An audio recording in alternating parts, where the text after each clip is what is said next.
नमस्कार, आप देख रहे हैं न्यूज नेशन। मैं हूं आपके साथ मोनिता मलिक और स्वागत है आपका हमारी इस खास पेशकश में। एक बड़ी खबर आपको बता दें, इजराइल और अमेरिका ने ईरान पर हमला कर दिया है और लगातार अमेरिका जो है वो पहले से ही चेतावनी दे रहा था, मगर अब फाइनली जो है युद्ध शुरू हो गया है। और इस पर बातचीत करने के लिए मेरे साथ मेरे वरिष्ठ सहयोगी सुमित दुबे जी मौजूद हैं। सर, ये जो बड़ा हमला किया गया है अमेरिका और इजराइल की तरफ से, इसको आप किस तरह से देख रहे हैं? देखिए, ये एक ऐसे युद्ध की शुरुआत है जो युद्ध टालने की कोशिश हो रही थी, बातचीत हो रही थी, और ये एक सरप्राइज अटैक है। हालांकि एक तरीके से कह सकते हैं, क्योंकि 3 राउंड की बातचीत हुई थी। 3 राउंड की बातचीत हुई थी। पहले ओमान में हो रही थी, ओमान के मीडिएशन में ये बातचीत हो रही थी, लेकिन उसके बाद जिनेवा में 2 राउंड की बातचीत हुई और बातचीत में कहा गया कि हाँ, प्रोग्रेस हुई है, गाइडिंग प्रिंसिपल्स पर हम लोग एग्री हुए हैं। ईरान की तरफ से भी कहा गया, अमेरिका की तरफ से कहा गया, लेकिन आज सुबह जो हमला कर दिया गया है, इसको इस तरीके से देखा जा रहा है कि शायद ये हमला ट्रंप की तरफ से और इजराइल की तरफ से, दोनों की तरफ से मिलकर ईरान को डराने और धमकाने के लिए किया गया है कि इस हमले के बाद अब शायद ईरान बातचीत की टेबल पर उन शर्तों को मान लेगा जिन शर्तों के लिए अमेरिका कह रहा था। वो शर्तें बहुत ज्यादा बड़ी हैं बोनीता। उन शर्तों को मानना ईरान के लिए एक तरीके से असंभव है, इसीलिए ईरान को डराया जा रहा है। युद्ध शुरू नहीं हुआ है, युद्ध तब शुरू होगा जब ईरान की तरफ से रिस्पांस जाएगा। अभी जो रिस्पांस है, अभी जो इनिशियल स्ट्राइक्स है, ये स्ट्राइक्स ईरान में हुई है, तेहरान में हुई है, उनके कई बड़े बड़े शहरों में हुई है स्ट्राइक्स। और एक तरीके से ये कहा जाए, क्योंकि ये टारगेटेड स्ट्राइक्स भी कह सकते हैं, असैसिनेशन भी शायद हुआ होगा। अभी तक किनकी मौत हुई है कोई खबर नहीं आ पाई है, लेकिन ये कहा जा रहा है कि ईरान के जो सुप्रीम लीडर हैं अयातुल्लाह अली खामेनेई, उनके घर को निशाना बनाया गया, प्रेसिडेंट मसूद पेजेश्कियान के दफ्तर को निशाना बनाया गया। जाहिर सी बात है कि जो पॉलिटिकल लीडरशिप है उसको खत्म करने की कोशिश की जा रही है कि उसको खत्म किया जाए, ईरान में रिजीम चेंज किया जाए। रिजीम चेंज मतलब शासन का परिवर्तन। जो इस्लामिक सत्ता, जो शासन व्यवस्था ईरान में 1979 की इस्लामिक क्रांति के बाद से आई है, उसको पलटा जाए, क्योंकि उसको अगर पलटा जाएगा तो फिर जो सरकार आएगी वो अमेरिका के हिसाब से काम करेगी, इजराइल के हिसाब से काम करेगी और परमाणु हथियार बनाने की दिशा में आगे ईरान में ईरान की राजधानी तेहरान पे 3 बड़े हमलों की, धमाकों की आवाज सुनाई गई है और धमाका होने के बाद से ही सायरन बजाए जा रहे हैं, अलर्ट जारी किए जा रहे हैं कि आप सुरक्षित स्थानों पर ही रहें, कोई घर से बाहर ना निकले, और अगर घर में भी आप रह रहे हैं तो अपना सुरक्षित जगहों पर आप रहें और साथ ही बाहर ना निकले, या फिर गैदरिंग, जो सोशल गैदरिंग है उसके लिए भी लोगों को अलर्ट जारी किया गया है कि ऐसे समय पे आप घर से बाहर ना निकले। देखो अबोनीता, ये ऐसा नहीं है कि ये सब कुछ अचानक से हुआ हो। ये कोई सरप्राइज अटैक नहीं है। ईरान इस स्थिति के लिए अपने आप को पहले से तैयार कर रहा था, इजराइल भी खुद को तैयार कर चुका है। ईरान को पता है 12 दिन का युद्ध जो पिछले साल हुआ था, उसमें ईरान को पता है कि वो सरप्राइज अटैक था जिसमें उनके बड़े मिलिट्री लीडरशिप के बड़े लोग मारे गए थे, न्यूक्लियर साइंटिस्ट मारे गए थे। लेकिन ये अटैक सरप्राइज अटैक नहीं, क्योंकि ईरान जानता था कि ये हमला हो सकता है, क्योंकि न्यूक्लियर डील किसी भी उस मुकाम पर नहीं पहुंच रही थी जहां से एक पुख्ता तरीके से कहा जा सके कि यह युद्ध नहीं होगा।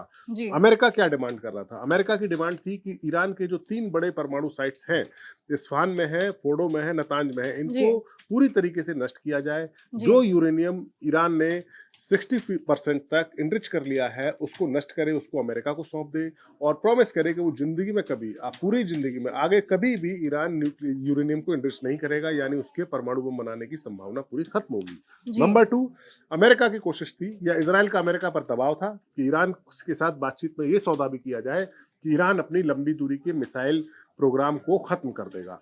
ये स्थिति ईरान के लिए एक तरीके से अल्टीमेट सरेंडर करने वाली स्थिति, जिसके लिए ईरान तैयार नहीं था, क्योंकि अगर ऐसा होता, उसके अलावा हूती और हिजबुल्लाह जैसे जो उसके प्रॉक्सीज हैं उनको भी समर्थन बंद करेगा। यानी ईरान ने पिछले 30-40 साल में जो कुछ कमाया उसको खत्म करने की मांग की गई थी, नहीं तो हम आप पर हमला कर देंगे। ईरान इस स्थिति के लिए तैयार नहीं था। ट्रंप की समझ में भी आ गया कि ईरान तैयार नहीं है, तो क्यों ना मौजूदा शासन व्यवस्था को या पॉलिटिकल लीडरशिप है उसको खत्म किया जाए, डराया जाए, हमलों से धमकाया जाए और फिर अपनी बातें मनवाई जाए। तो ये अभी तस्वीर का एक पहलू है।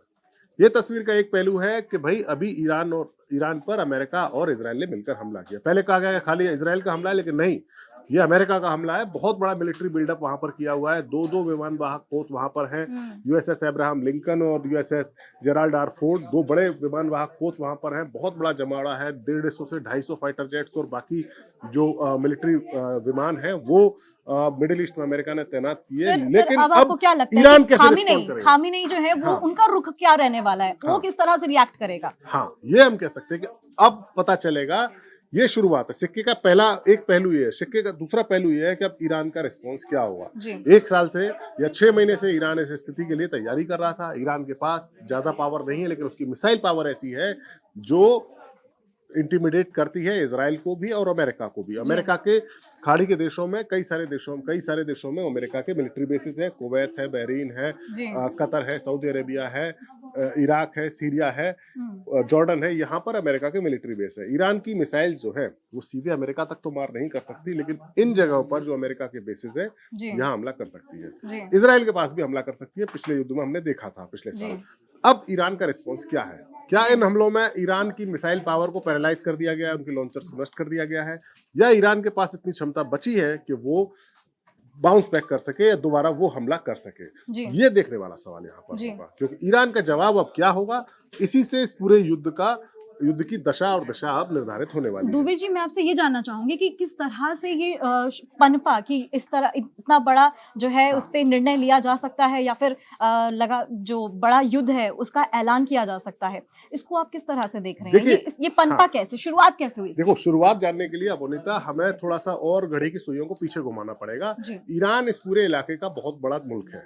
इस पूरे मिडिल ईस्ट के इलाके में ईरान अगर देखा जाए तो इजराइल के बाद मिलिट्री पावर के तौर पर नंबर 2 है। और इजराइल इसलिए बड़ा है क्योंकि इजराइल को अमेरिका और ब्रिटेन का सपोर्ट है।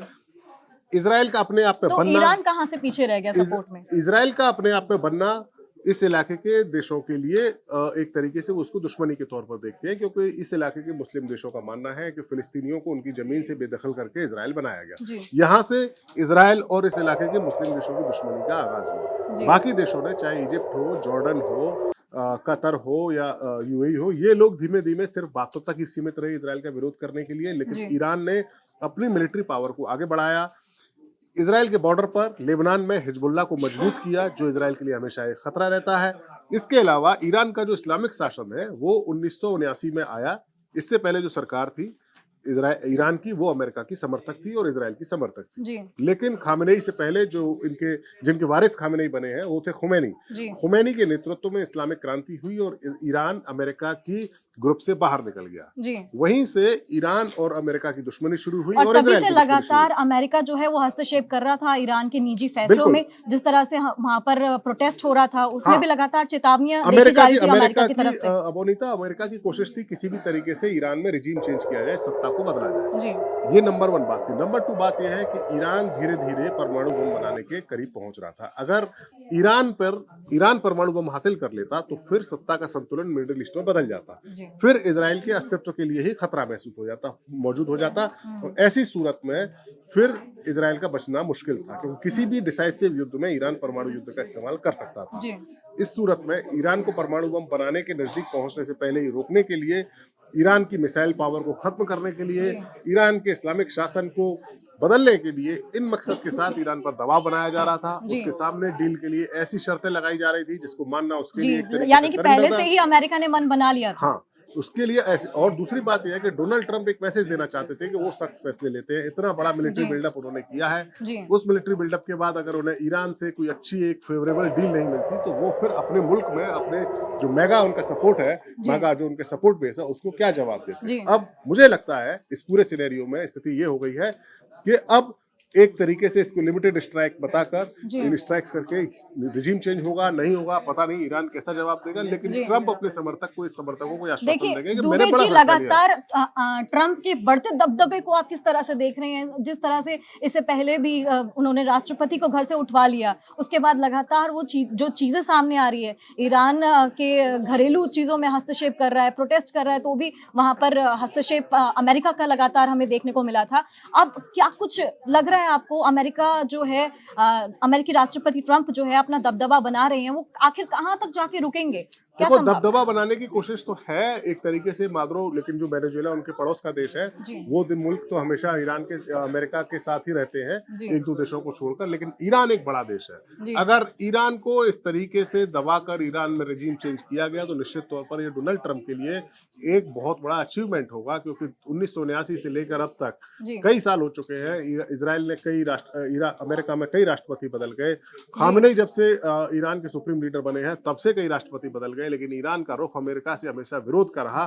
अब अगर ताकत के दम पर अमेरिका ईरान में रिजीम चेंज करके इस्लामिक सत्ता को बदल देगा तो निश्चित तौर पर उनका नाम, डोनाल्ड ट्रंप का नाम इतिहास में दर्ज हो जाएगा। लेकिन क्या ये होगा? इसमें कितनी जाने जाएंगी?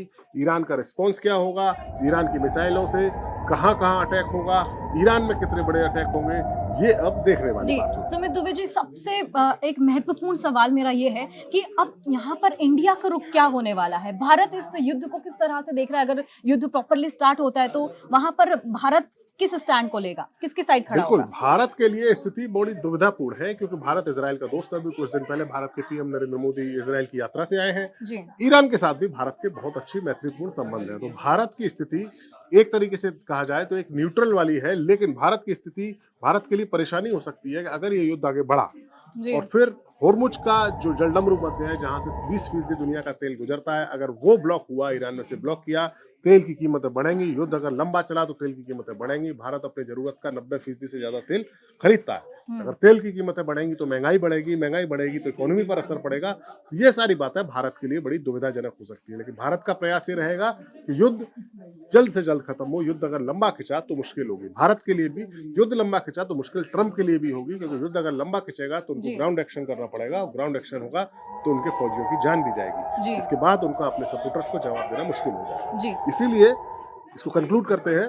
इसीलिए दुबे जी, एक चीज मैं और बताना चाहूंगी कि देखिए, ये जो अमेरिका और इजराइल की तरफ से हमले किए गए हैं, यहाँ पर रिहायशी इलाकों को, यानी कि ईरान के तेहरान के रिहायशी इलाकों को यहाँ पर निशाना बनाया गया है, साथ ही एयरपोर्ट्स को निशाना बनाया गया है। और अगर हम बात करें जो है दूतावास की, उसको भी यहाँ पर निशाना बनाया गया है। तो यहाँ पर जो लोग हैं उनको आप किस तरह से देख रहे हैं कि उनको यहाँ पर जो देशों की वजह से यहाँ पर इन चीजों का सामना करना पड़ रहा है, वहां पर उन लोगों की सेफ्टी कितनी महत्वपूर्ण है? लोगों की सेफ्टी बहुत ज्यादा महत्वपूर्ण है। और मुझे लगता है, देखिए, इजराइल में जिस तरीके से हमला करने के बाद इजराइल में एक तरीके से अलर्ट जारी किया गया, लोगों को कहा गया कि उन शेल्टर्स के नजदीक जाकर रहें जहां पर वो बच सकें, सेफ जगह पर रहें, अलर्ट जारी किया गया। ठीक ऐसे ही मुझे लगता है ईरान में भी इस चीज की तैयारी थी, हालांकि अटैक हो गया। ये अमेरिका और इजराइल की तरफ से महज एक चेतावनी है ईरान ये चेतावनी भी कह सकते हैं, मतलब ये डराने की कोशिश है कि आप सरेंडर कीजिए, हमारी शर्तों को मानिए, वरना हम आप पर और भी हमले कर सकते हैं, आपकी लीडरशिप को खत्म कर सकते हैं। अभी रिपोर्ट्स आने वाली बात है कि IRGC के कितने लोगों की डेथ हुई है, ईरान में जो टारगेटेड ये हमले हुए हैं इनमें किसकी मौत हुई है। देखिए, टारगेट IRGC के कमांडर्स होंगे, मिलिट्री कमांडर्स होंगे, साइंटिस्ट होंगे और पॉलिटिकल लीडरशिप होगी। लेकिन कौन इस हमले में मरा है, कौन बचा है, कैसे रिस्पॉन्ड ईरान करेगा, इस पर इस पूरे युद्ध की दशा और दिशा तय होगी। बहुत बहुत शुक्रिया आपका। फिलहाल के लिए इतना ही, और हमारी नजर लगातार बनी हुई है, हम आपको पल पल की अपडेट्स देते रहेंगे, और पल पल की अपडेट्स के लिए आप देखते रहिए न्यूज नेशन। नमस्कार।